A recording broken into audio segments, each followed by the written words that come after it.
Mwaramutse neza kuri Kadu Studio. Sasa ahangaha tugiye kwiga ukuntu wakura email muri telefone yawe ya X ya Infinix Smart 5. Nyuma y'uko ugeze hano ugomba kubanza ukayishyira kuri email nako kuri wifi. Nyuma yo guconnecta wifi hano ngiye murabibona, ituza hano kuri start. Gusa kuri start si ngombwa igihe ubizi neza ko password yayo utayibuka. Iyo utayibuka ituza hano mu ndimi, ugahindura ururimi, ugashyiramo ururimi ushaka rwagufasha. Nkanjye ndi kukwereka iyi tutorial kugira ngo ujye igufasha, uzahitamo ruriya rurimi rwa gatatu uhereye ku rurimi rwa nyuma, ukajya wakora kuri start. Nyuma ukaza hano ugakomeza, nyuma warangiza ugakomeza hano nanone. Nyuma y'uko ugeze hano ukora kuri kano kamenyetso ko guteranya, warangiza ukaza kuri aka kantu kagumishaho urutoki, ugakora kuri iri jambo ry'icyatsi kibisi riri hasi. Nyuma ugakora muri iri jambo ry'ubururu. Twihuse cyane rwose uhita scrollinga uzamuka, ukaza ugakora kuri aka kantu, ngira ngo murakabona naka. Nyuma yo kugakoraho uraza ugakora kuri utu tudomo dutatu, ugakora kuri iri jambo ryo hasi, ugategereza. Kigerere iyo bigeze hano ukora ku ijambo ryitwa tap to go to application setting. Tap to go to application setting, ugategereza. Nkwibutsa ko ari Kadu Studio, kora subscribe una sharing bisangiza abandi mu magroupe, cyane cyane amagroupe y'abantu uzi bakora ibintu bijyanye na ubutekinisiye. Nkwibutsa kandi ko ibi ubikora mu gihe gusa telefone yawe waba wayiforomase wibagiwe urufunguzo rwayo, cyangwa se ari nka telefone watoye. Ahangaha nanone utazi password yayo ni uku nguku wabigenza. Icyo gihe iyo ugeze ahangaha ushobora kuza hano kuri YouTube, nyuma ukaza kuri iri jambo ni kuyifungura. Urabona ko YouTube yanjye yagize ite, yararangiye. Iyo YouTube rero yarangiye kuri telefone zose zifite Android y'10 gusubiza hejuru, hari uburyo bwihuse uhita ubikoramo bigize bite, bitakugoye. Nongere mbigusubiriremo. Urasubira inyuma hano, subira inyuma hano, nurangiza wongere usubira inyuma hano, uze hano hejuru muri search wandikemo ijambo setting. Igihe utari kuyibona ushobora kuza ukandikamo hano ijambo setting. Ugomba gukora hano kugira ngo ubivane muri kiriya cyarabu, keyboard yawe ikagaruka ari isanzwe. Kugira ngo urabibona setting, iyo ubonye itari kuza ushobora kuyishaka mu buryo busanzwe. Setting yacu dore ni iyi ngiyi.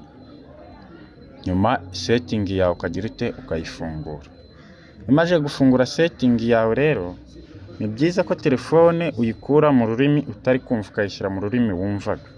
Ngaha murabona ko yariri mu rurimi rumeze nk'icyarabu, ntago namenya ngo ni igiki, cyarabu cyangwa se igihinde. Nubundi ugakora hano, tugiye guhindura ururimi, uraza ugakora ahangaha, ngira ngo mwahabonye.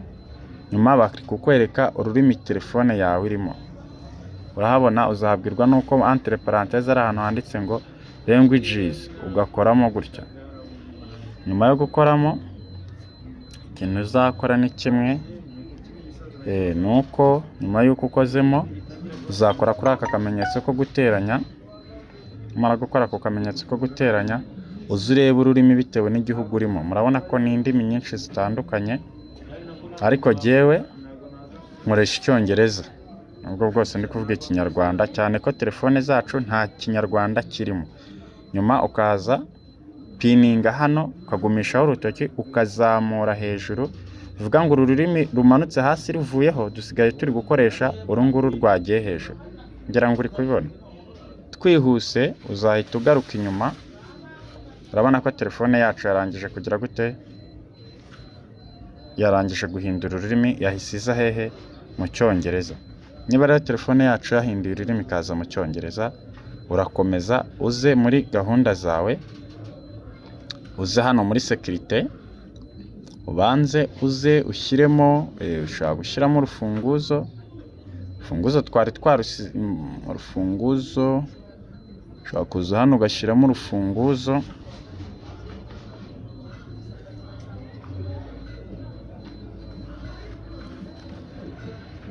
nyuma yo gukora hano ushobora gushyiramo patina. Njye patina nashyizemo ibimeze gutya. Nurangiza nyuma yo gushyiramo iyo patina uzasubira inyuma ugaruke hano, murabona ijambo pin, screen panning waribonye ni off, urayifungura ikaba open. Ngira ngo uri kubibona, ngira ngo wabibonye. Hano rero iyo birangiye ikintu ukora ushobora kugaruka hehe inyuma,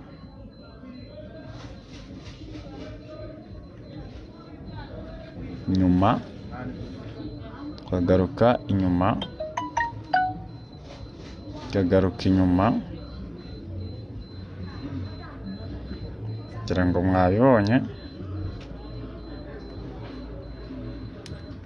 kugira ngo mwabibonye,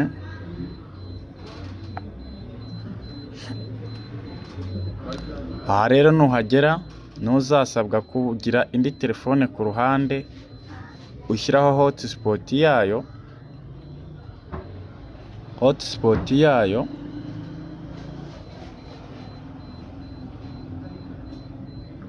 wamara gushyiraho hotspot yayo ukagaruka inyuma nanone.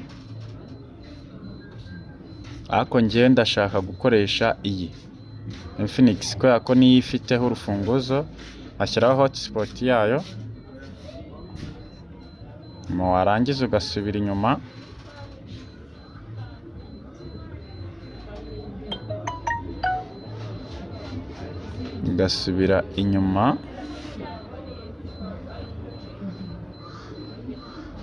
nibutsa ko wahisemo igihugu cya hano nahisemo u Rwanda, ukagaruka ukongera ugatangira noneho bundi bushyashya. Iyi nasizeho nta interineti ifite, bivuga ngo niba nshaka gukomeza ndagaruka kuri ya yindi natangiye nkoresha mbere, nongere nyemeze muri telefone yanjye, nindangiza nkomeze njya mbere. Kora subscribe kuri iyi channel ni Kadu Studio, tugakomeza kubana mu bijyanye n'ukuntu wakora telefone yawe, mashine yawe, cyangwa se n'ikindi kintu icyo ari cyo cyose cya elegitoronike, kuko ahangaha byose ndabigufasha bitewe n'ikibazo ufite. Uranyandikira uciye inbox cyangwa se muri komenti, nyuma ukambwira icyo wifuza ko nagusobanuriraho, nkabigukorera ako kanya rwose, ntago njya ngutindira. Rero bisangize n'abandi, ntabwo ari byiza ko buri kantu kose gapfuye ujya ku mutekinisiye, kandi ari ibintu wakabaye nawe ubwawe ugira ute wikorera. Iyo baguhaye rero ibi ngibi, icyo gihe uraza ugakora kuri don't copy, ugategereza. Nkwibutsa ko iyi turi gukora ni Infinix Smart 5.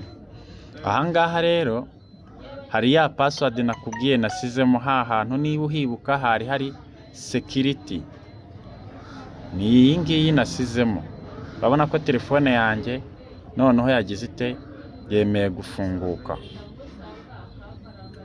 Yego, ubu nibwo buryo bwihuta cyane, nuko ubu mba ndi kukwigisha, ariko nkanjye iyi telefone wayikora mu minota 5 waba wayirangije, bitewe na experience. Ahangaha rero ushobora gushyiramo account nshyashya cyangwa ugashyiramo account yawe. Ku bantu mutazi uburyo bwo gukereya email no muri telefone, ubu ni uburyo bwiza bwo kubyiga, ushobora guhita ubyigiraho kuko ni byiza. Iyo usanzwe uyifite ukanda hano ukayishyiramo, iyo ntayo ifite ukanda hano. Iyo utabishaka ushobora gukora hano kuri Skype, ukaza hano n'ubundi kuri iri jambo rya Skype ugasimbuka. Ngira ngo muri kubibona, telefone yawe ikaba igize ite, iri kurangira, irimo iragenda irangira. Murabibona, nkwibutsa aha ni kuri Kadu Studio, wowe dukorere share, ukore subscribe, ubundi tubwire icyo twakongeraho muri komenti. Urashaka ko nkwereka iyihe telefone?